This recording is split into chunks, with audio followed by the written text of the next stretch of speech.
All right, Kris, we're on. Welcome to Spatial Slipstream. How are you? I'm doing great. Great. Awesome. Thank you for having me. Oh, It's thank a you for pleasure being to be on. here. Absolutely. Pleasure to have you. So, so a couple of weeks ago, you sent me a little bio about yourself. So, tell the listeners a little bit more about what got you into tarot, and let's start there. I come from a starseed family, Okay, and I was going to for ask you those about of that. you that may or may not know, I can say the definition of a starseed family is more of a spiritually based family rather than a religious type of, family, traditional where you go to church and, in my case, I grew up Catholic. I went to a Catholic grammar school. And you know, I was taught like, okay, yeah, you go to church on Sunday, you do your communion, maybe even confession here and there, things like that. But in like the background, I was also taught by my mother that, about the soul, about meditation, about prayer, about developing yourself spiritually. And I also my on my mother's side of the family, my mom's Cuban, uh, they were pretty much like I would say, oh, I just messed up my camera. Sorry about that. Spiritualists. And I have an ancestor, my great grandmother, she would do these seances. And this was Wow. back in Cuba. I think it was when they lived in Florida, because they actually that side of my family used to live in New York, and then they ended up moving to Florida. I think it was in the 80s. And she had this amazing power. She was very psychic, and she could just talk to somebody on the phone and then just start saying, all this stuff, like, just predicting stuff and Hmm. just telling them things that it's like, okay, how did she know that? But she was a medium. She was a medium. She was a psychic. Uh, she wasn't really she wasn't like so much of a healer. I had other family members that were more like healers, and I still do. But I'm talking about like the older generation of my family, the ones that have passed. Uh, so she was really the one that was the tarot card reader. And I didn't find that out until maybe a few years ago. I didn't know that. And she was actually taught by gypsies in Cuba. Wow, that's And interesting. like I didn't even know gypsies existed in Cuba. Yeah, you know what? And Uh, like I mentioned that my family comes from there too, and I've never heard of gypsies coming from Cuba. yeah, I Yeah. I don't know. They must have immigrated Yeah. there somehow. I don't know. Um, so yeah, and to this day I have my aunt. She lives in Florida, and she's like taken on the family business, as I call it. She's actually an acupuncturist, and she's a Reiki master. I learned Reiki from her. She has her own place where she does the healing. It's in Dunellen, Florida, and it's actually called it's the Inner Transformation Center. It's out in the country, and I still haven't gone there, and I really have to make a trip out there. Um, but I've seen pictures. My mom went out there.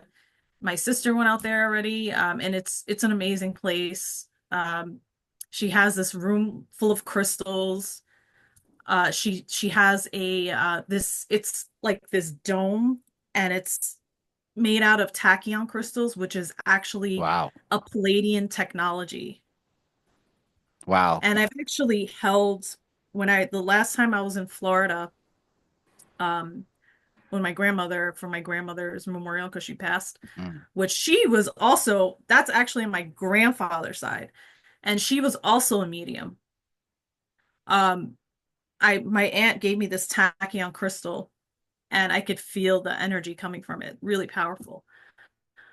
So yeah, I kind of have like an int on my mother's side. I have an interesting like family background. On my dad's side, which my dad he's from Croatia. They're not, they're more traditional, but they're not even religious. Like they're, like Christian Catholic or whatever, but they're not really that religious and they don't really are really into that stuff. I don't know. They don't like acknowledge it. Um, but yeah, I mean, I'm very fortunate because some people that I've talked to, have said like, "Oh, well, I'm the black sheep of the family." My family, I don't even talk to my family. They don't even believe in that stuff. Right. It's very hard for them, but like I was fortunate to grow up in a family that embraces that, and that's what we are coming into right now into the new age, and more people are becoming aware and awakening. And even I feel like even more so now than, let's say 4 years ago or 2 years ago. Right. um so it's a pretty I'm getting like chills right now. Yeah. And I have my heat on and I'm getting chills. I'm like, whew, spirits coming through. um So it's a real amazing time to be alive. I mean, I think it's I agree. difficult, but amazing at the same time. Right. I agree 100%. I totally feel like we're on the verge of something, if that makes any sense. Whether that's going to be something good or bad, I don't know. I think it's going to be good, but I think we're really on the verge of some type of awakening here. Humanity is really on path to like some golden age. I think people are waking up out of a long slumber, and this goes besides politics or anything. There has been a huge change in political waves, but I think people are hungry for knowledge. Like, do you get that sense? Yeah, No. I get that sense. I mean, I feel it from in myself, that I feel like, okay, I want to know the truth. Like I want to I'm sick of being lied to, and it's just not the truth of, as far as like somebody telling you what the truth is, like finding out the truth for yourself. Exactly, exactly. That's very well put. And yeah, I definitely feel it too. Like we're all tired of being lied to, and we all just want to know the truth, the good or bad. We Exactly, just want to know exactly. the truth. It reminds me so much of the movie The Matrix. It's like you can either live in ignorance in some kind of pod, or you can live some fantasy existence. I don't think anybody wants to live that fantasy existence anymore. I think people No, just they want to know don't. the cold hard truth. Right, Yeah, exactly. yeah. Yeah, I think that's great though. So you also mentioned in your bio that you had studied tarot with a Shala Yardley. Tell us a little bit about that. Yes, I studied with her, and at that point of my evolution with the tarot cards, because I started reading tarot cards in high school, and I really didn't have a sense of the meaning of each card, but I did it through my intuition. Like I was able to read the cards through my intuition, and that's really what the tarot cards are. They're just a means of tapping into your intuition, whether you know the meanings of each card Yeah, verbatim, that doesn't really matter. right, right, right. I'm still in the process of reading that book, Holistic Tarot by Benabel Wen. Fantastic. And that's really one of the first things that she goes into is how tarot could be a way to tap into your subconscious. And you're just interpreting certain situations through the pictures that come out. I mean, that's pretty much it. I mean, unfortunately, tarot has kind of a bad stigma. Maybe not so much anymore. People think it's black magic or it's satanic. It's not in the slightest bit any of that. It's really just a way to interpret a certain situation by what pictures come out and what you get out of those pictures. Would you think that that's correct? Yeah, I definitely think that's correct. I mean, it all has to do with your intention. Uh, it has to do with the person that is interpreting uh the cards. And Right. this can you can relate this to anything, even astrology, Hmm. even if you're reading a crystal ball, it all has to do with your intention, your vibration. If you're on a higher vibration, if you're on a lower vibration, you might attract, something on a lower level. So it's really recommended if you're going to do something like that, if you're gonna, even if you're doing a pendulum, you need to really ground yourself and keep your vibration high. Right, right, right. So as far as the tarot goes, there's two different types of cards. There's 22 major arcana cards, correct? Yes, And how many minor? 55? I think so. Okay. I forgot. Yeah, I know. Honestly. Me too. Me too. So cards zero, because it starts with a fool at 0 to 22. Those are Oh, I the love the pool. me too, me too. And that's describing the fool's journey, correct? So, Yes. what's the main difference between the major and the minor? Obviously, there's way more minor cards, and then there's suits, and so Yeah. explain that a little bit to the listeners. Okay, so the major cards are like major events Hmm. that are definitely going to happen. Like there's pretty much nothing you can do. It's kind of more like written in stone. And they can affect things worldwide. Uh,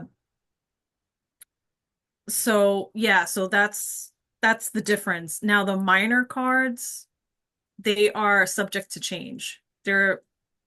See, it's really difficult when you're reading tarot, especially now because the timelines are changing, to really say, okay, for sure this is going to happen. But when the major arcana cards appear, I would say 9 times out of 10 it is going to happen. If it's a minor card, it's subject to change. Would you say that the minor cards are more personal to the person asking the questions as opposed to the major? Yeah, it could Okay. be personal. Okay. Also, I did mean to ask you also, do you also read cards in reverse? Typically I don't Okay, yeah, a read. lot of people don't actually. Yeah. I mean, I do have a deck. I just don't like to read them in reverse. It just really throws me off. Eventually, I could learn, but I mean, I know some people that have read only the major cards for people, and there are other people that read only the minors. So that's one thing about tarot. It's very personalized. You can kind of just read it whichever way you want. Is that Yeah. right? Yeah. Yeah, it's true. Cool. Like I said, it's your intention. It has to Right. do all with your intention. Right. Right. So, so you were in high school when you first started tarot. What was your first deck? Because there's so many of them. I mean, the traditional Rider Waite, of course, is the most popular, but is that what you started off with? And do you Yeah. recommend a beginner to start with the Rider Waite? Yes, it's what I started off with and it's what I use now. Okay. Okay. Like mostly that's mostly what I use now. I mean, I have other decks, but I just mostly stick to the right away. Yeah, I mean, it's really the most familiar of all of them, I guess, right?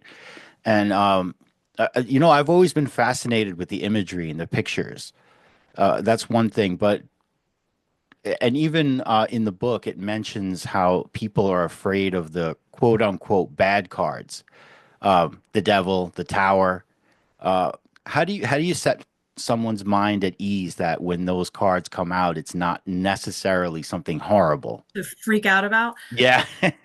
Yeah, well, the devil, I remember in class, Shala would say the devil is more like the kind of like the medicine, I forgot what she said, the medicine man or the medicine wheel.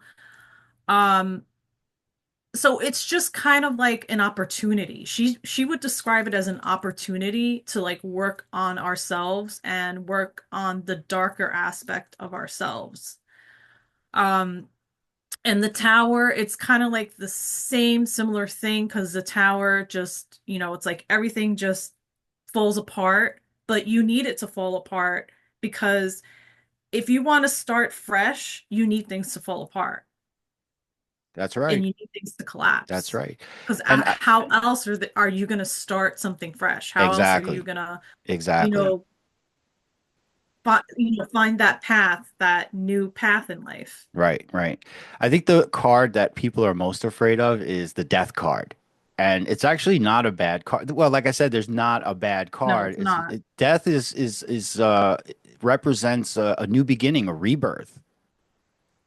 Right. Yeah. But people are terrified Or of these change. or It change. Correct. represents It could be change. change. Correct. But yeah, people are very intimidated when these cards come out. Like, oh my God, I'm going to die if I get the death card. No, Yeah, no. no, not at all. So, you have a YouTube channel.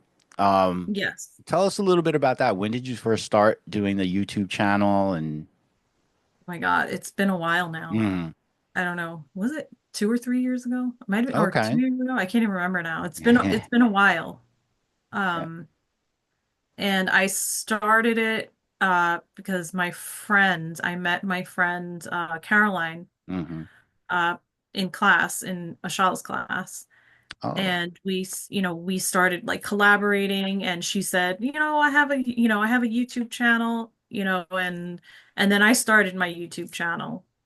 And so we've been, collaborating and she lives in the UK. hmm Um, but it's like she's become like one of my closest friends. It's just so crazy how she lives so far away.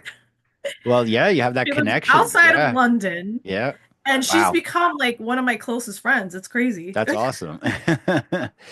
So, I mean, what else would you have to say about tarot? I mean, like, what are your past experiences? Have you ever had feedback of people coming back to you and saying, "Oh my God, you were so right on all of this"? Yeah, I've had a couple people come back to me. I've had somebody said to me, well, it's actually the review is actually on my website. Uh, and I've had, somebody say to me, I did a reading for someone and I told them about their soulmate. And I actually described their soulmate. And then it took maybe about a year for them to actually find their soulmate.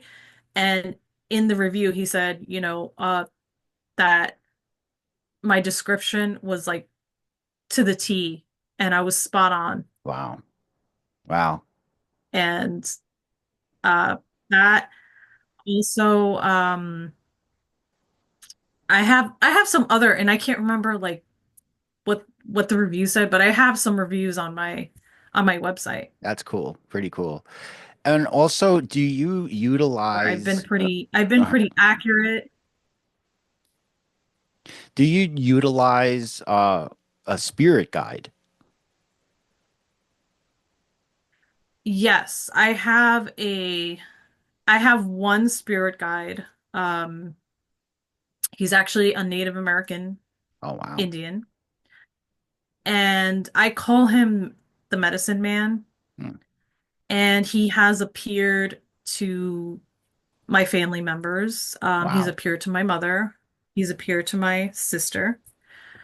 Um, and I've kind of looked into, like why is he my spirit guide?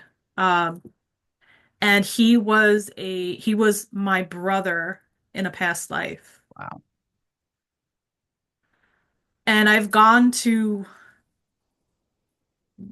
get my cards in the past. I've gone to get my cards read. Like those botanicas. Oh yeah. Oh, I know them all too well. Yeah, Yeah. yeah. And every time I would go, they would always say, "Oh, you have a Native American Indian with you." They would Wow. always tell me this. Wow. And I actually one night I saw him and he was like this really tall. He was very tall. He's very tall and long hair. And my sister, this was a while ago. This was back when before I had my daughter, before I was in my current relationship. It was Hmm. actually after my divorce. I had my sister staying with me, and she was sleeping in my living room. And the next morning, she said, "Oh, I saw I saw this Native American dude standing standing at the foot. He was standing at the foot of her bed." Wow. And she goes, "Oh, he had like a red face, I guess. I don't know." Yeah, so I mean, when they start appearing to family members, that means that, they're trying to say, "Hey, look, I'm real." You know, they're just trying to I guess, I don't know, prove Just to you that they yeah, are it's real, trying to not just imagining yeah, it. they're trying to just make you aware that they're there. Yeah, Yeah, right, exactly. that's And interesting. yeah. Yeah, it's funny So, that you mentioned that your was it your mom was Cuban, right? yeah. Yeah, Cubans are very they're very superstitious people and they really like that spirituality. And they're into like tarot cards and stuff like that. My grandmother was supposedly a psychic. I didn't know her very long. She died when I was I think 12 or 13, something like that. She lived in Florida, so we only got to see them like once a year. But from what I understand, she was very gifted and saw a lot of different things. And me being as a kid, I didn't know much about that kind of stuff. I just thought that she was crazy. But she may not have been crazy. She may not have been that crazy. It was my mom's mother. But supposedly she was very gifted, and I had heard stories about like when she was on her deathbed. She died of cancer. Oh. She would speak in other voices sometimes, like on her deathbed. But yeah, it's just weird. I never witnessed anything like that, but it's just things that I heard here and there, and I just kind of like, never asked. But yeah, it's interesting that you do have that Cuban background because we're a people very full of spirituality. Even though most Cubans are Roman Catholic, I used to be. I'm not anymore. But that's really interesting. So let's talk about like other types of forms of divination. You had mentioned Reiki. Now I don't know much about it, but isn't that some type of healing that you do, like a spiritual healing, or is it physical healing, or could it be both? Yeah, it's both physical, spiritual. It's basically putting your hands on certain points of the body and clearing out the negative energy, clearing out the chakras. Everyone has chakras, energy centers in the body. And it's a very simple technique. It's very simple. Yeah, It takes about yeah, I used to work with a woman whose her son had broken his leg and he had like totally like lost all his confidence and started kind of like being depressed about it and like kind of shut down, and she was taking him to doctors and psychiatrists and psychologists and nothing seemed to be working, and she took him to a Reiki healer, and he is the only thing that helped this poor kid. So yeah, that's interesting. I guess she must have, laid hands on him and did something to like ease him, and like maybe it was a spiritual issue. Have you ever come across anything like that, like where somebody's kind of like suffering through depression and Reiki seems to help them? I yes. I haven't done Reiki on somebody in a while, but I'm just remembering a while back. Uh, I had a client that I did help. They were suffering from depression. I also had a friend that I did Reiki on. This was all, this is maybe 2008, and I had this experience, and he actually had the experience as well, where we saw, like, it's almost like we were, how can I put this? It's almost like going to another dimension, and we saw in our mind's eye. It's kind of like nothing existed. And I describe it as like a 0 point. And that also exists in quantum quantum physics. There's a 0 point where it's like nothing exists and the only thing that really exists is God. And that's where I actually had my first awakening. That moment I experienced my first awakening. And well, not really my first, but an awakening, I should say. And we actually got a download. We both got a download, and we started seeing numbers. We started seeing 777 777 777. And I was like, what? It didn't make sense to me at the time. And I called my aunt and I said to her, I said, what what is that? What does this mean? Why is these numbers why is seven so significant? And she said, oh, that's my number. And I also got the download. It, children, it's like it kept going through my mind over and over again. Children of light, like 777, children of light. And all right, fast forward to 2020, what did we all go through? Oh, yeah. Yep. And I put two and two together, and I'm like, all right, children of light, this is who we are. Star seeds, the 144,000, Hmm. that they mention in the Bible, Yep. you know, this is who I am, this is who we are, and this is why we're here. For this moment to go through this and help others in the process of ascending and, you know, progressing, helping them to, helping them with their progression of their soul and to awaken. So it all made sense. Um, so yeah, that was my Reiki experience to answer your question. Wow, pretty cool. So where do you see like we both agree that, we're on the verge of some type of golden age, like an enlightenment. Where do you see that happening and when do you think that's gonna actually start? I think it's already started, but how fast do you think that's going to progress?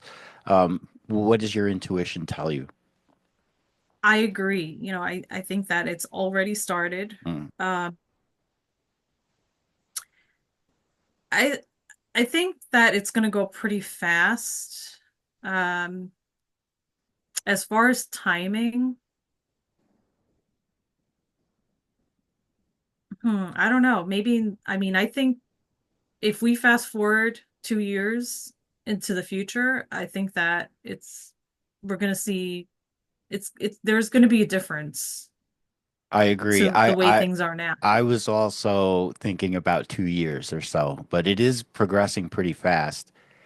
Um, do you have experience in other tools of divination, like perhaps runes? You had also mentioned crystal balls. So have you ever read into a crystal No, ball? Mhm. not I do use my pendulum, Oh, but not okay. crystal balls. Okay. Tell us a little bit about what the pendulum is. It's so simple. Hmm. I can show you my pendulum. Oh, great. I've seen them. I've just never. My pendulum. It's Okay, yeah. got an amethyst crystal at the end, Okay. and I made my own chart, like the alphabet, and I just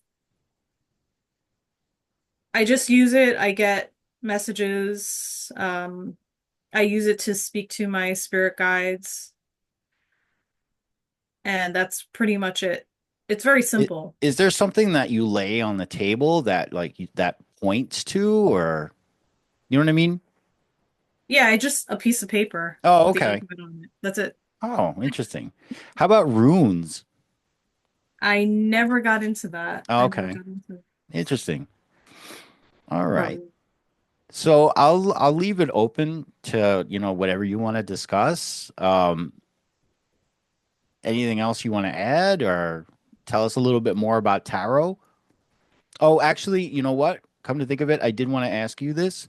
So I'm sorry, the minor arcana are split into four different suits. What are the differences between the suits? I know that I think, correct me if I'm wrong, but I think the pentacles represents earth, right? Yeah, earth, money, Swords is air. hmm air, Wands is communication. okay. Okay. What are the so tell us what the differences are. Like, I mean, the imagery on each suit is somewhat alike, but yet very different. So yeah, the swords represent communication. They can also represent like written communication. Uh, the pentacles represent money. It could represent the earth, health, sometimes, depending on the card. The wands represent, they're more associated with fire, with action, creativity. And the cups are represent water, also emotion, intuition as well. But again, it's like depending on the card, depending on how they're aspected, depending on what card is near that card. Okay. This actually brings up another question I had for you. So there are different spreads that one can use Mhm. to interpret certain questions in certain situations, and there's many different types. Um, explain to the listeners what exactly a tarot spread is and what spreads should a beginner start with. What spreads are good for certain questions. Like I know that there's one that's specifically for yes and no answers. And then there's also your daily spread, which could be one card or three cards. So tell us a little bit about the differences in the spreads. I mean, the differences, I don't really use like different spreads a whole lot. Uh, I mean, yeah, there's the Celtic cross spread. There's the Kachina knife, which I use a lot. Uh, and just each position represents something, it could represent the present, it could represent, the past, the future, outside influences. It could represent, if you're looking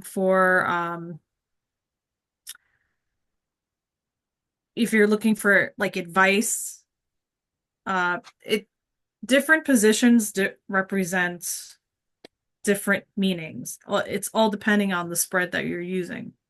I mean, I just make my own spreads, honestly. I don't go by, Oh, wow. spreads Okay. that are in a book. Okay. Sometimes I do make my own spreads. See, again, tarot is very personalized. You just, work it the way it feels good to you and what seems right to you. That's one thing I do like about it. But for a beginner, what would be a good spread for them to start? I know the Celtic Cross seems to be most popular, but it does involve what, 8 cards, I believe. I think it's eight or I think so. nine. Okay. So, I 9. mean, what?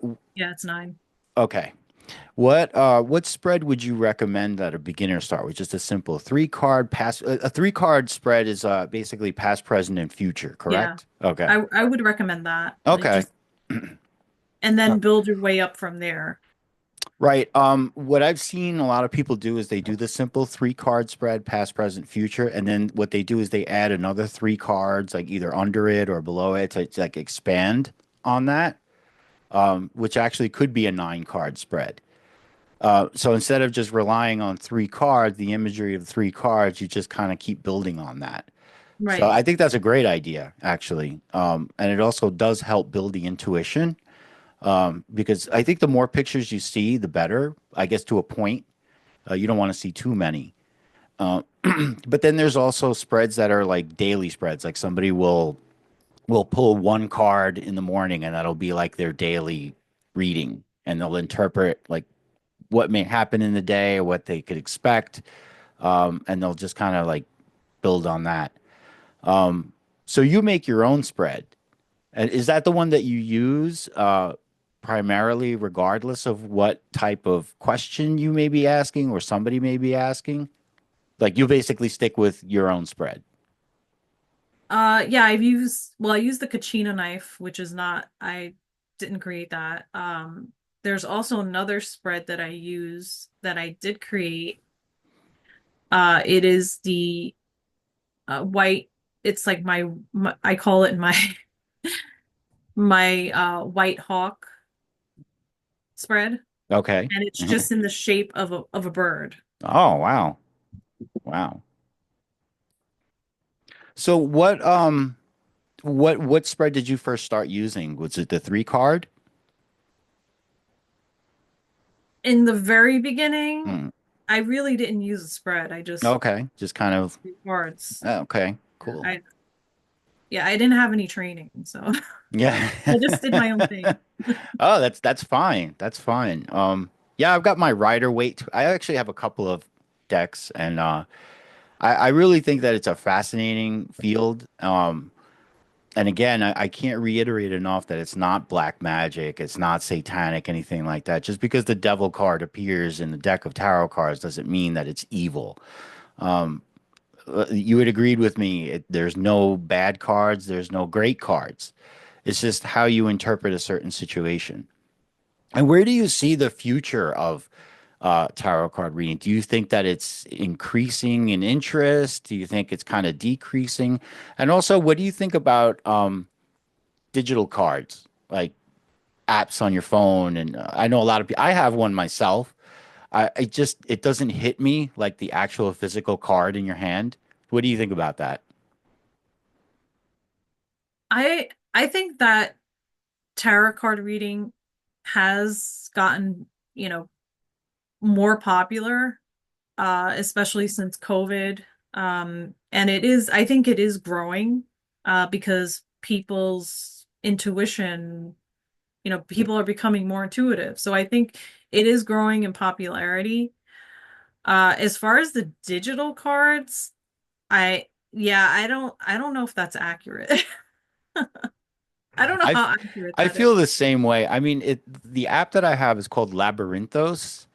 It's actually a really good source to learn, but it's just that you try to tap on the cards and it's just not the same like seeing it right in front of you. So, but I guess it's a good learning tool. Yeah. I wouldn't read off of it, but it's No. definitely a great learning tool. All right, Chris, I think that's pretty much all that I have. Is there anything else that you want to talk about or? I just want to, I guess I can just promote, Yeah, please go right ahead. let's do some promotion. Absolutely.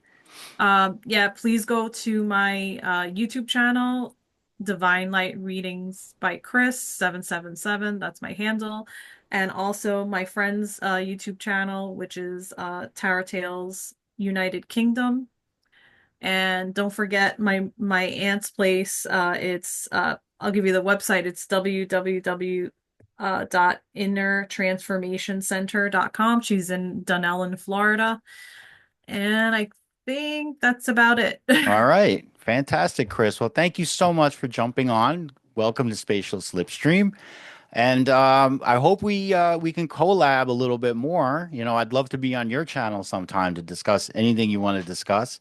And of I course, didn't you're, get to do a reading for you. oh man, you know what? Next time, we'll definitely do it next Next time. time? Okay. All Okay. right.